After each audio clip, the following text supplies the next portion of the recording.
Hello everyone, welcome back to my YouTube channel Life Sciences and I am your educator Supriya।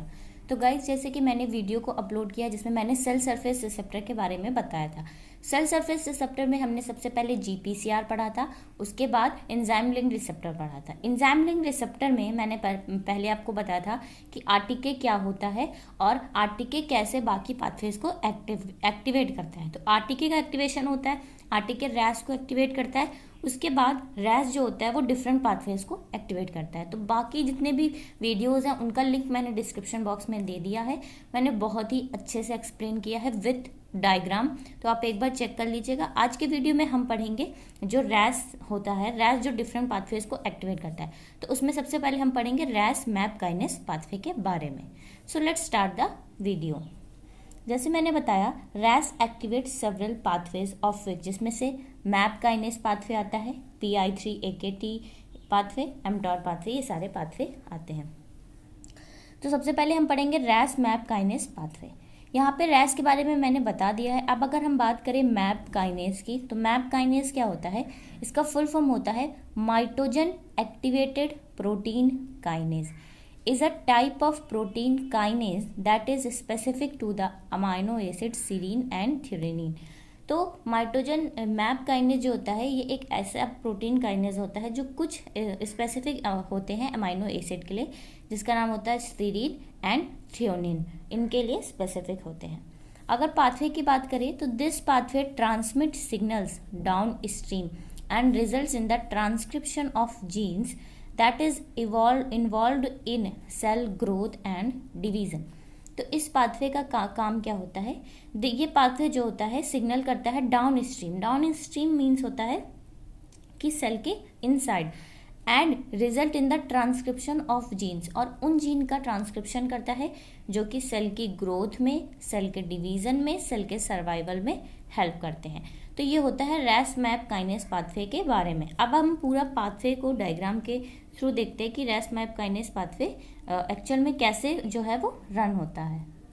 तो यहाँ पे मैंने diagram सबसे पहले बना दिया है पूरा, और मैंने लिख दिया है this pathway is activated by Ras. Ras इस पाथवे को एक्टिवेट करता है।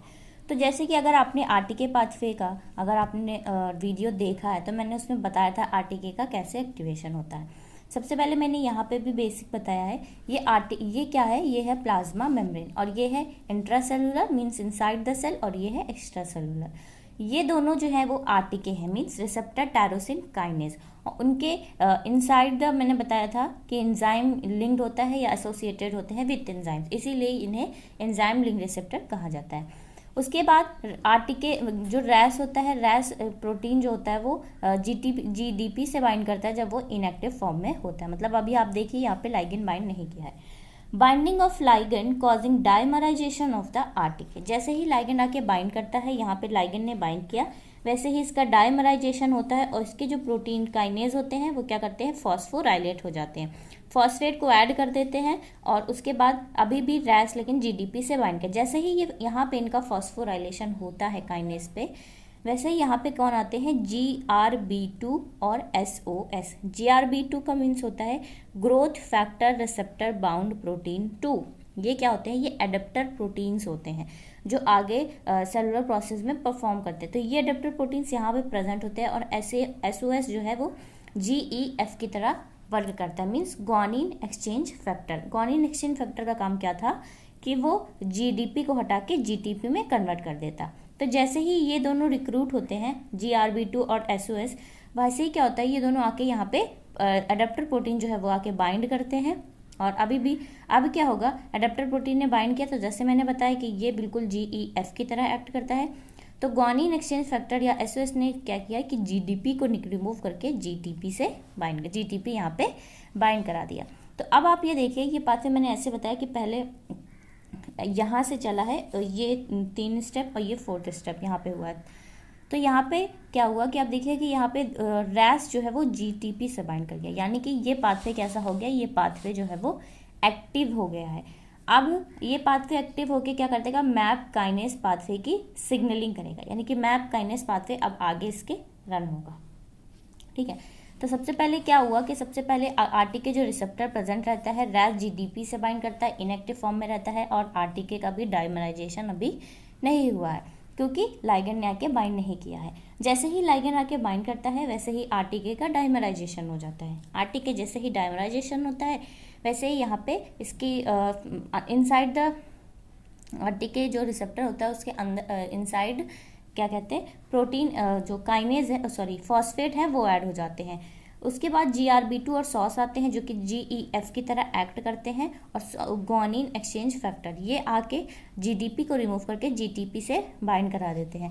वैसे ही रैस जो है वो एक्टिवेट हो जाता है, GTP से बाइंड करता है और ये एक्टिव हो जाती है मैप काइनेज पाथवे की सिग्नलिंग। अभी ये पूरा पाथवे एक है रैस मैप काइनेज पाथवे। अभी पहले ये आरटीके का जो भी परफॉर्मिंग थी आरटीके ने किया, अब उसके बाद यहाँ से पूरा जैसे ही रैस GTP से बाइंड करेगा वैसे ही अब मैप काइनेज पाथवे सिग्नलिंग जो है वो रन होगी। ये पाथवे जस्ट उसी के आगे है। जैसे आप देखिए यहाँ पे आरटीके एक्टिव है, ये डाइमराइजेशन के फॉर्म में है क्योंकि लाइगेंड ने बाइंड किया है। यहाँ पे फॉस्फेट ऐड है और ये एडेप्टर प्रोटीन ऐड है, यहाँ पे GEF है और रैस जो है GDP से बाइंड किया है। GF ने अपना फंक्शन किया, GDP रिमूव होकर GTP से बाइंड किया, रैस GTP से बाइंड किया, यानी कि रैस जो है वो एक्टिव हो गया। अब क्या होता है कि जैसे ही रैस एक्टिव होता है ये रैफ को एक्टिवेट कर देता है। ठीक है, रैफ एक्टिवेट होते ही रैफ मैक को एक्टिवेट करता है, तो ये मैक एक्टिवेट होते ही फॉस्फोराइलेट करता है और ये मैप काइनेज एक्टिवेट होता है। इसी को ERK भी कहते हैं, इसलिए मैप काइनेज पाथवे को ERK पाथवे भी कहते हैं। और जैसे ही मैप काइनेज एक्टिवेट होता है वैसे ही चेंज होते हैं प्रोटीन्स की एक्टिविटी में। तो पाथवे बहुत सा सिंपल सा है। आपको क्या है कि सबसे पहले आरटीके एक्टिवेट होता है, आरटीके एक्टिवेट होते ही रैस जो है वो एक्टिवेट होता है, रैस GTP से बाइंड करता है, वैसे ही वो रैफ को एक्टिवेट करता है। रैफ होता है माइटोजन एक्टिवेटेड प्रोटीन काइनेज क्योंकि ये काइनेज है, ये फॉस्फोराइलेट करते हैं मैक को, मैक फॉस्फोराइलेट करता है मैप काइनेज को जिसको ERK भी कहते हैं, और फिर चेंज होते हैं प्रोटीन्स की एक्टिविटी में। तो ये पूरा सिंपल सा जो पाथवे है ये है माइटोजन रैस मैप काइनेज पाथवे। ये फंक्शन करता है, मैंने अभी बताया था, ऐसे जीन्स का ट्रांसक्रिप्शन करता है जो सेल के ग्रोथ में, सेल के डिवीजन और सेल के सर्वाइवल में हेल्प करते हैं। तो यहाँ पे मैंने मेंशन कर दिया है रैफ के बारे में। रैफ क्या है? Mitogen activated protein kinase. Mac है माइटोजन एक्टिवेटेड प्रोटीन काइनेज। और मैप जब लास्ट जो मैंने बताया था ये जो मैप, तो जब मैप का एक्टिवेशन होता है, मैप या फिर mitogen activated protein kinase after activation translocated to nucleus and activate nucleus transcription factor. MAP kinase last जैसे ही एक्टिव होता है तो ये ट्रांसलोकेट हो जाता है न्यूक्लियस में, और न्यूक्लियस में जाके ये डिफरेंट न्यूक्लियस ट्रांसक्रिप्शन फैक्टर को एक्टिवेट करता है। यहाँ पे मैंने दो के नाम लिखे हैं, एक है ELK1 और MNK1। तो सबका फंक्शन होता है, फिर आगे जो है सारे जो भी न्यूक्लियस फैक्टर होते हैं वो न्यूक्लियस में फंक्शन को परफॉर्म करते हैं। तो ये पूरा पाथवे हो गया रैस मैप काइनेज पाथवे के बारे में। रैस मैप काइनेज के पाथवे के बाद ये जो नेक्स्ट पाथवे आता है वो होता है IP3 डैग पाथवे। IP3 डैग पाथवे बहुत ही सिंपल सा पाथवे है, तो मैंने इसको सिर्फ सिंपली डायग्राम के थ्रू आपको समझा दूंगी।